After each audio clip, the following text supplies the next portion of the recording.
C'est parce que le peuple se reconnaissait dans son programme de société. C'est parce que le peuple se reconnaissait dans son programme de gouvernement. C'est parce que le peuple se reconnaissait dans son programme de société de la Côte d'Ivoire. C'est lui qui envoie la phrase « Donne-moi le pouvoir et nous le donnons ». Les planteurs avaient commencé à expérimenter ça avec Laurent Gbagbo.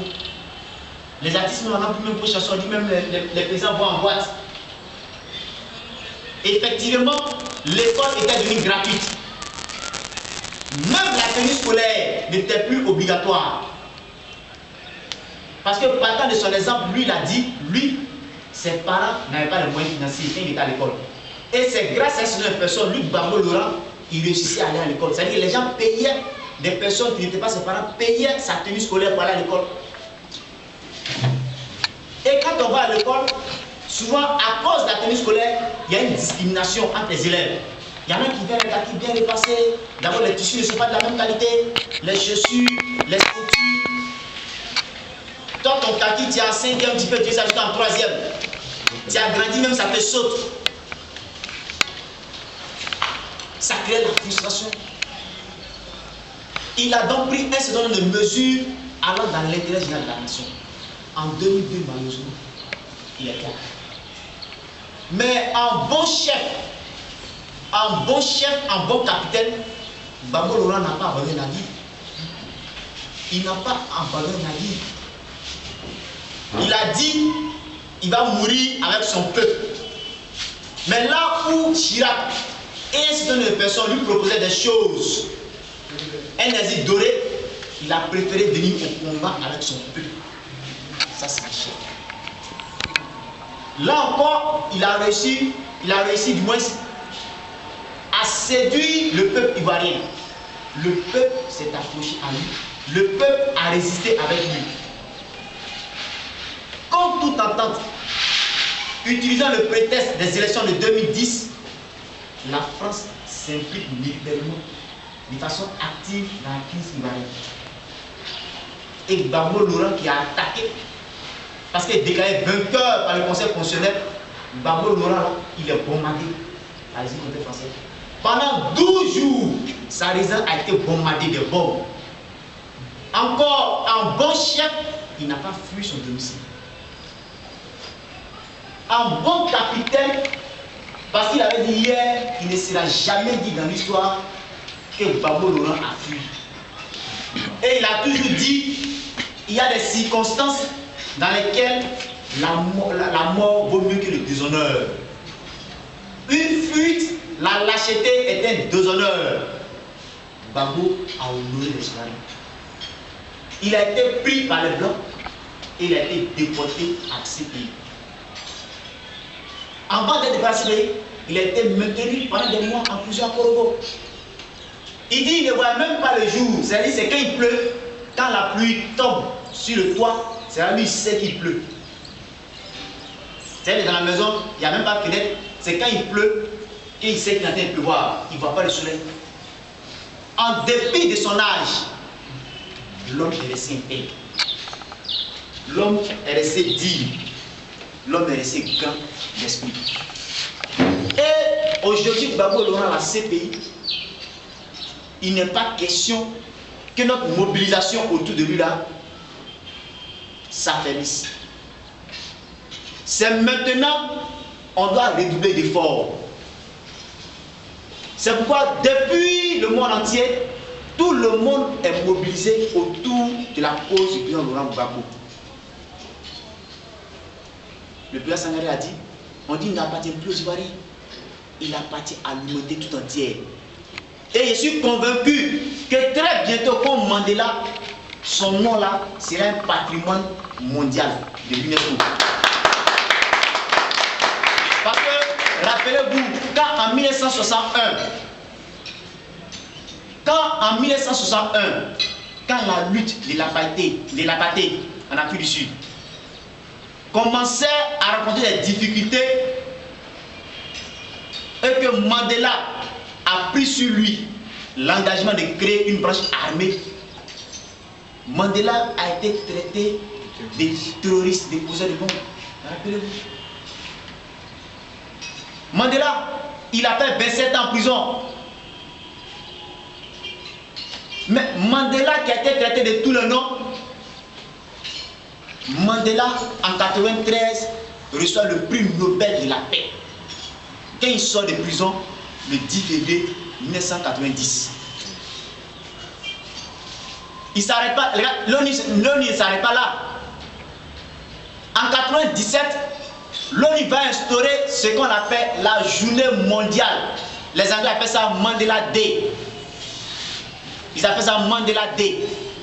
Et Mandela, aujourd'hui, il est inscrit comme patrimoine mondial de l'UNESCO. C'est-à-dire, quand tu es l'enfant de Mandela, tu es petit enfant de Mandela, tu es rien enfant de Mandela, c'est une fierté pour toi. Gbagbo Laurent est dans cette lignée-là. Et Gbagbo Laurent est le Mandela de notre époque. Quand les gens disent que à chaque homme son combat, à chaque génération son combat, ce n'est pas faux. Hier Mandela l'a fait, aujourd'hui c'est Gbagbo Laurent. Dans 20 ans, dans 30 ans, comme l'histoire se répète, il y aura certainement un Gbagbo Laurent. Pour nous, Gbagbo Laurent est innocent. C'est pourquoi, en tant que jeune du COJEP, nous voudrions lui exprimer toute notre admiration. Nous disons au président Laurent Gbagbo qu'il a tout notre soutien. Son procès reprend lundi après-demain. Nous profitons de cette occasion pour lui adresser tout notre soutien, pour lui renouveler confiance. Nous sommes confiants quant à son retour. Nous ne doutons pas de son retour. Nous en sommes confiants. Et son retour est imminent. C'est pourquoi je voudrais profiter de cette occasion pour parler de la décision de l'ONU, si vous vous rappelez tout récemment, qui a dit dégeler le compte de Gbagbo Laurent qui n'existe pas d'ailleurs. On dégèle le compte de quelqu'un des comptes qui n'existent pas, des comptes inexistants. Parce que quand Ouattara a pris le pouvoir, il a dit au monde entier que Gbagbo Laurent a pillé les deniers publics. Mais ils ont mené 17 enquêtes, les Blancs, l'ONU, la France. L'ONU a mené 7 enquêtes. La France, elle seule, a mené 10 enquêtes. Dans toutes les banques du monde, pour chercher compte de Gbagbo Laurent, compte de sa femme, compte de son fils Michel Gbagbo, compte de tous ses enfants proches, il n'y a rien. Mais on dit le gars il a fait 10 emplois, 10 emplois. Il n'y a même pas il n'y a pas de compte même qui existe. Il leur a dit, mais moi j'ai un seul compte, ça se trouve à Abidjan, à la rivière de LGBCI. Mais depuis qu'il était en Côte d'Ivoire, il disait que lui n'a pas de compte à l'extérieur. Gbagbo Laurent dit, j'ai un seul compte en Côte d'Ivoire. Ils vont dans le compte de Gbagbo Laurent à LGBCI, ils trouvent 800 millions. On dit, tiens, 10 emplois, 800 millions. Il dit, mais j'étais entretenu, j'étais véhiculé, nourri, blanchi, tout et tout. Que vais-je faire là du peuple? Que vais-je faire avec l'argent du peuple? Ils sont surpris. Voilà pourquoi la CPI s'est vue obligée de déclarer Gbagbo Laurent indigent. Ça veut dire que personne pauvre, très pauvre. Et donc c'est la CPI même qui paye ses avocats. Parce qu'il n'a pas d'argent. C'est la CPI qui paye ses avocats. Parce qu'il n'a pas d'argent. Donc, pour nous, l'ONU est pratiquement dans la comédie, dans l'amusement. Parce qu'on ne peut pas dégeler des comptes qui n'existent pas. C'est pas ça, monsieur. On ne peut pas dégeler des comptes qui n'existent pas. Si je veux tuer le frère qui est innocent, si on me donne un pistolet, on est tuer le frère qui est innocent de tirer sur lui pour l'abattre, il faut que le pistolet contienne des munitions. Mais tu ne peux pas me donner un pistolet vide et me demander de tirer sur les frères. Il fait pas. Mais, par ailleurs, nous disons à l'ONU d'aller plus loin que ça. Nous disons à l'ONU d'aller plus loin que ça. Et que l'ONU doit être plus courageuse que ça. Parce que conformément au parallélisme des formes, c'est un principe administratif qui dit qu'un acte ne peut être aboli que par l'autorité qui l'a établi. Conformément à ce principe-là, l'ONU qui a arrêté Gbagbo Laurent, l'ONU qui l'a d'abord bombardé ici, l'ONU qui l'a enlevé, qui l'a déporté à ces pays, cette ONU-là se doit de le ramener à Abidjan. Elle ne doit pas se limiter à un simple dégel des comptes qui n'existent pas. L'ONU doit ramener Gbagbo Laurent à Abidjan. C'est ce que nous demandons à l'ONU. Donc il faut que l'ONU soit plus courageuse. Parce que ce qui est en jeu, ce n'est pas la vie ou la personne de la carrière politique Gbagbo Laurent. Ce qui est en jeu, c'est la crédibilité de l'ONU et la crédibilité de la CPI. On peut se tromper dans la vie, mais il est important de se ressaisir quand on prend conscience de ce qu'on s'est trompé.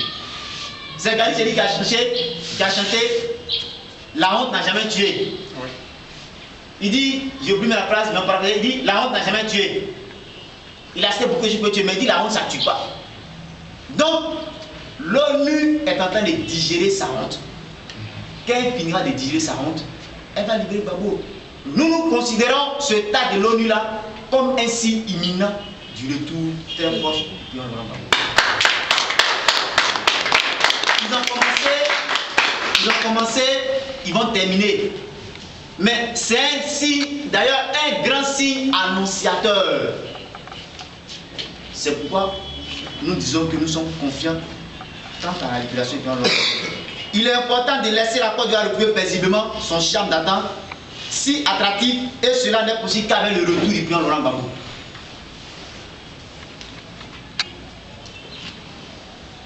Voici ce que nous voulons dire sur le procès du président Laurent Gbagbo. Nous profitons de l'occasion pour demander aux Blancs, à cette même ONU et à la France, qui ont aidé Ouattara à s'installer au pouvoir, nous prenons cette occasion pour leur demander d'exiger de Ouattara la libération des détenus politiques qui sont en Côte d'Ivoire. Parce que c'est ahurant d'attendre un chef d'État dire qu'il n'y a pas de détenus politiques en Côte d'Ivoire. Mais que fait Simone Gbagbo à l'école de gendarmerie? Simone Gbagbo, est-ce une criminelle? Est-ce une bandite de grand chemin? Que font les ministres Assou-Adou et Lida Kwasi Moïse en prison? Que font quoi Justin Daïm Nestor, Samba David et toutes ces personnes anonymes qui, parce que ont pris position pour le combat de Laurent Gbagbo, se trouvent en prison? Allez-y à la Maca. Que font toutes ces personnes en prison? Non. Il y a bel et bien des prisons politiques en Côte d'Ivoire. Ouattara doit les libérer. Ouattara doit les libérer purement et simplement. Parce que toutes ces personnes-là ne méritent pas d'être en prison. Le multipartisme est constitutionnel. Il est consacré par notre loi fondamentale, la loi suprême. Donc on peut avoir des divergences d'opinion, on peut avoir des divergences d'idées, on peut avoir des divergences de fonctionnement. Ce n'est pas pour autant que Ouattara va ramasser les enfants des gens, des opposants, parce qu'ils ne pensent pas comme lui, parce qu'ils dénoncent cet art pour les jeter en prison. Il y a bel et bien des prix en produit. Hélas, pour la Côte d'Ivoire, d'avoir sa tête un tel chef d'État. Hélas. C'est pourquoi hier, nous l'avons dit, mais nous l'avons dit même, on ne pensait pas si bien le dire qu'on le disait hier. Mais on répète ça aujourd'hui pour dire que Ouattara est une erreur dans l'histoire de la Côte d'Ivoire. Quand hier on le disait, on ne pensait pas si bien dire, mais Ouattara est effectivement une erreur dans l'histoire de la Côte d'Ivoire. Il faut que cette erreur soit corrigée. C'est-à-dire quand tu fais un devoir et que le professeur donne la correction, après avoir observé tes erreurs, tu prends la correction dans ton cahier de correction. Les Ivoiriens ont pour devoir de corriger cette erreur. Ouattara est une erreur, il faut la corriger. Regardez la situation de l'école ivoirienne. Regardez la situation de l'école ivoirienne.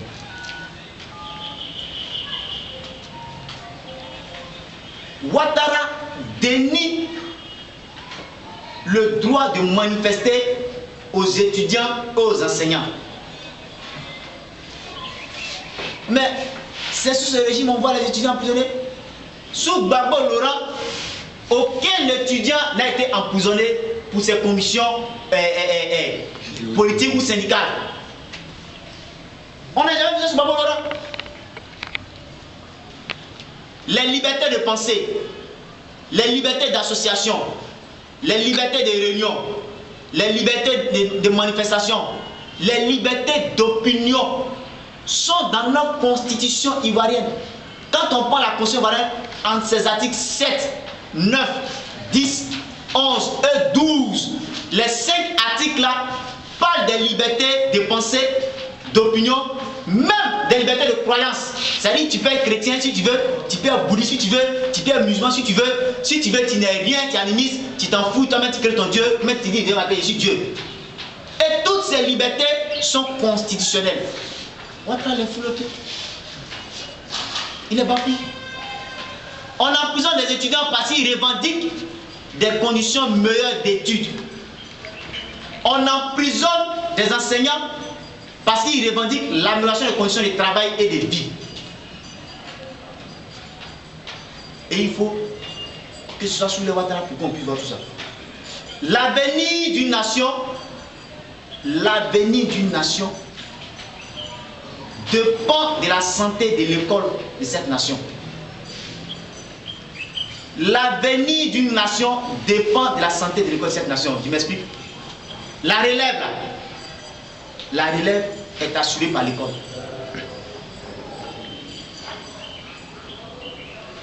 Si l'école est malade, comme c'est le cas en Côte d'Ivoire, que sera la relève de demain? Si les élèves et étudiants ne sont pas formés aujourd'hui parce qu'ils ne vont pas à l'école, parce que les grèves sont incompressibles, que sera la relève de demain? Ça veut dire que le pays va à volo et que la situation est critique. Mais l'origine, la cause de cette maladie de l'école ivoirienne n'est rien d'autre, n'est autre qu'Alassane Ouattara. Parce que face aux revendications légitimes des élèves, des étudiants et des enseignants, Ouattara leur oppose la répression. Ouattara leur oppose la torture. Ouattara leur oppose la prison. Ouattara leur oppose simplement la barbarie. Il menace les enseignants. Tu veux faire grève, il te menace. Il y a des enseignants qui ont fait 2 ou 3 mois sans leur salaire parce qu'ils ont participé uniquement à une grève corporatiste. Une grève qui n'est même pas d'ordre politique. Il faut être encore Alassane Ouattara pour qu'on puisse voir ça. Il donne onction, et il faut le dire, il faut peser le mot, il donne onction aux forces de l'ordre pour aller violer les étudiants. Pourquoi nous disons qu'il donne onction? Il donne onction parce que après le viol que les étudiants ont subi, l'État de Côte d'Ivoire n'est pas capable de répondre les faits dans un premier temps, alors que les faits sont réels, les faits existent, et de condamner dans un second temps les faits. Si même tu ne veux pas poursuivre tes soldats parce qu'ils sont là pour toi, mais au moins tu peux dénoncer leur comportement et faire semblant de nous dire que les enquêtes sont en cours, même si elles n'aboutiront pas, mais faire semblant de nous dire que les enquêtes sont en cours. C'est une insulte à l'intelligence des Ivoiriens. C'est une insulte à l'honneur des Ivoiriens. Nous dénonçons ce fait. Nous dénonçons ce fait et nous réclamons une enquête. Nous réclamons une sanction disciplinaire pour ces forces de l'ordre qui sont allés bastonner les étudiants en système universitaire. Nous réclamons une sanction exemplaire pour ces forces de l'ordre qui sont allés violer les étudiantes. Mais sans chercher à connaître l'histoire, on peut aisément passer sur quelques faits importants posés en l'absence par le plan Laurent Gbagbo quand il s'agit de l'école ivoirienne. D'abord, quand il a pris le pouvoir, qui ne se souvient ici de l'affaire des rapprochés, enseignants rapprochés, On avait même créé une mélodie, raccroché, décroché. C'était un système d'injustice auquel le président Laurent Gbagbo a mis fin. C'est-à-dire, vous faites ensemble le même boulot, vous deux, et vous avez deux salaires différents. Ça a été créé par Ouattara quand il était Premier ministre du Feu Boignan. Il a fallu le président Laurent Gbagbo pour mettre fin au système du raccrochage. Ça, c'est une preuve que Gbagbo l'aime le Côte d'Ivoire. Parce qu'il aime la Côte d'Ivoire. Rappelez-vous de la grève en 2014 des enseignants de l'université. Ils réclamaient une rallonge au niveau du nombre d'années à l'université parce qu'ils devaient aller à la retraite à 60 ans. Et comme souvent, avant d'avoir le doctorat, tu as 40 ans, tu as 45 ans, tu as 50 ans, ils ont demandé au régime d'alors de rallonger de 5 ans. C'est-à-dire quand tu enseignes l'université, toi, au lieu d'aller conformément à la loi à la retraite à 60 ans, désormais, grâce à Gbagbo Laurent, ils peuvent aller à la retraite à 65 ans. Mais on était en pleine crise et quand Gbagbo Laurent a concédé, il a accepté parce qu'il aime l'homme. Mais quand on parle de rallonge professionnelle, on parle maintenant de rallonge budgétaire. Il fallait aussi trouver les moyens financiers pour juguler cette situation. Gbagbo n'est pas allé prendre crédit nulle part. Il a tout l'argent en Côte d'Ivoire pour pouvoir payer cette rallonge budgétaire des enseignants. Aujourd'hui, grâce au président Laurent Gbagbo, on peut être enseignant jusqu'à 65 ans. Il a fait parce qu'il aime la Côte d'Ivoire. Parce qu'il veut que la relève soit assurée. C'est quoi la fait. En pleine crise, il a recruté 1500 enseignants qui étaient en zone de rebelle, donc des rebelles. Parce que le pays était attaqué et divisé en deux. On a demandé à tous les fonctionnaires de venir ici, puisque là-bas, la nation ne fonctionne pas. Si tu es resté, c'est que tu es rebelle. Et c'était des enseignants bénévoles. Des gens qui avaient peut-être le BBC, qui avaient niveau seconde, troisième. Mais au nom de la paix, au nom de la stabilité de l'école ivoirienne, Gbagbo Laurent a arrêté 1500 d'entre eux, les amis de fonction publique. Ça, c'est son amour pour l'école ivoirienne. Il a fait. Rappelez-vous le 21 de la FESI. La célébration du 21 de la FESI. En bon père. En père proche des étudiants. Gbagbo Laurent s'est rendu au campus de Cocody pour aller fêter le 21 avec les fessistes, avec les étudiants. Mais les gens ont vu en cet acte un acte politique. Non. Parce que la FESI a fait 25 ans sur Ouattara ici. Pourquoi Ouattara n'est pas allé à l'Est du monde? C'est parce que Ouattara n'aime pas l'école ivoirienne. C'était pas un acte politique, mais c'était l'expression d'un amour pour une couche sociale, pour une catégorie de la population qu'est les étudiants. Gbagbo Laurent est venu rencontrer les étudiants à leur fête. Et il faut être Gbagbo Laurent pour le faire. Il faut être Gbagbo Laurent pour le faire.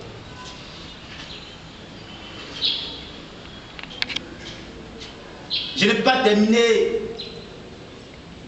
mes propos sur l'amour de Gbagbo Laurent pour l'école sans parler de la mythique marche de février 1992.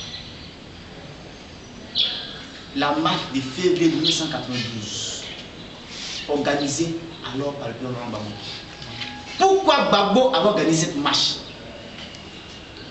Après que le général Guy Robert, qui était chef d'état-major de Bédié, oui, après il a dit ce Bédié, en ce moment c'est Bédié, sur instruction, ouais, Doufoué, en ce moment sur instruction Doufoué-Boigny, après que Guy Robert ait tabassé les étudiants au Guantanamo. Le Guantanamo, c'est ça, l'actuel BAE, BAE du coup, voilà. Ça, c'était une résidence universitaire en face, les deux côtés là. C'est Bédié qui a donné ça aux policiers pour chasser les étudiants là-bas. Après que l'armée soit allée bastonner les étudiants là-bas, Gbagbo Laurent, eux, le FPI qui dirigeait, pour dénoncer l'injustice et réclamer des sanctions, a projeté une marche en février 1992. Parce que des étudiants ont été bastonnés, des étudiants ont été violés. Mais cet amour de Gbagbo Laurent pour la Côte d'Ivoire, parce que quand tu aimes la relève, c'est la Côte d'Ivoire, tu aimes ton pays, l'a conduit en prison avec toute sa famille. Il était en prison. Simon Gbagbo était en prison. Michel Gbagbo était en prison. Ils l'ont mis nu devant sa femme et ses enfants. Pour la cause des étudiants. Et aujourd'hui, ils sont surpris de voir que les étudiants sont attachés à Gbagbo Laurent. Ils sont surpris de constater que les étudiants sont attachés à Gbagbo Laurent. Mais Gbagbo Laurent, en fait, homme politique, il n'a pas créé la FESI, a su récupérer la FESI. Il a su récupérer l'amour des étudiants. La FESI, les créateurs de la FESI sont Francis Baudier et Bamba Morifri. Aïbo Martial dormait chez eux. Avant lui, il y avait Kone Alexis, un certain collègue qui a fait 2 mois après la FESI. Sous la pression de ses parents, il a abandonné la FESI dans la main d'Aïbo Martial. Et quand le pouvoir traquait Aïbo Martial, il partait de mission de Francis Baudier chez Bamba Morifri. Mais Gbagbo Laurent a créé le SINARES. Quand la FESI est réprimée, Gbagbo Laurent dit à la SINARES, fait déclaration pour condamner. Gbagbo Laurent a créé la LIDO, gérée par Denis Segui en ce moment. Quand la FESI et les étudiants sont attaqués, il dit à la LIDO, fait déclaration. Fait déclaration. Voilà comme à un moment donné, il s'est retrouvé comme le tuteur légitime des étudiants. Et voilà comment les gens se sont autour. Donc, pour nous, le mal de l'école ivoirienne, c'est Alassane Ouattara. Il gère le pays dans l'improvisation. On ne gère pas le pays dans l'improvisation, on gère le pays en une vision. Avec lui, c'est le recul des acquis démocratiques. Il faut imiter. Il faut imiter. Et non satisfait de nous créer des ennuis à l'école, maintenant, il veut nous tuer à petit feu en travaillant stratégiquement à l'avènement de la cherté de la vie. L'augmentation des factures, c'est je le sais. Pour la première fois en Côte d'Ivoire, les vendeurs de GABA font grève. Ils font grève. Mais il nous dit que les consommateurs d'abonnés seront remboursés. Soyons vigilants. Parce que cet homme est un menteur. Tu crois au propos de Ouattara, tu vas à la perdition. Quand à la Maca, il disait qu'ils vont nous libérer à 2 fois, il va libérer plusieurs Maca. Voici Abbé vient de la Maca. Quand Ouattara dit qu'il va libérer plusieurs petits, le lendemain on va changer les serrures, on va changer les cadenas, on va même vos cadenas, on va même casser les portes. On dit mais c'est pas le frère qui a dit hier qu'il va libérer, mais moi c'est lui qui pose ça. On dit t'as beaucoup d'argent ici. Abbé.